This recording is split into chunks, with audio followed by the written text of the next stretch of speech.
জীবনে কখনো হতাশ হবেন না। জীবনে যাই হয়ে যাক না কেন কখনো হতাশ হবেন না। মনে রাখবেন আল্লাহ আপনার রব, আল্লাহ আপনার সাথে আছেন ইনশাআল্লাহ। এই সমাজ আপনাকে যেভাবে শেখায়, কিভাবে শেখায়, এই যে স্কুল, কলেজ, ইউনিভার্সিটি, চাকরি, বিয়ে, সন্তান প্রতিপালন, আর তারপর ইন্না লিল্লাহি ওয়া ইন্না ইলাইহি রাজিউন, এই তো শেখায় নাকি? সবসময় মনে রাখবেন যে আল্লাহ রাব্বুল আলামিনের পরিকল্পনাই আপনার উপরে সবচেয়ে বেশি অগ্রাধিকার যোগ্য, সমাজের পরিকল্পনা নয়।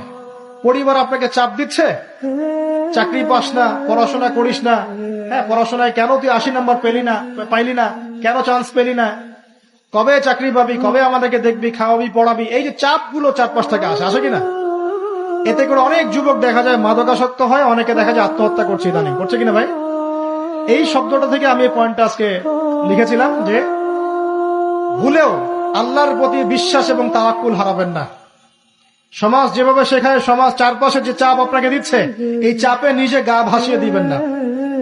আপনি আল্লাহর কাছে দোয়া করবেন, আল্লাহর কাছে পথ চেয়ে নিবেন এবং আল্লাহর প্রতি তাওয়াক্কুল ভরসা করবেন, কখনো আত্মহত্যার পথ বেছে নিবেন।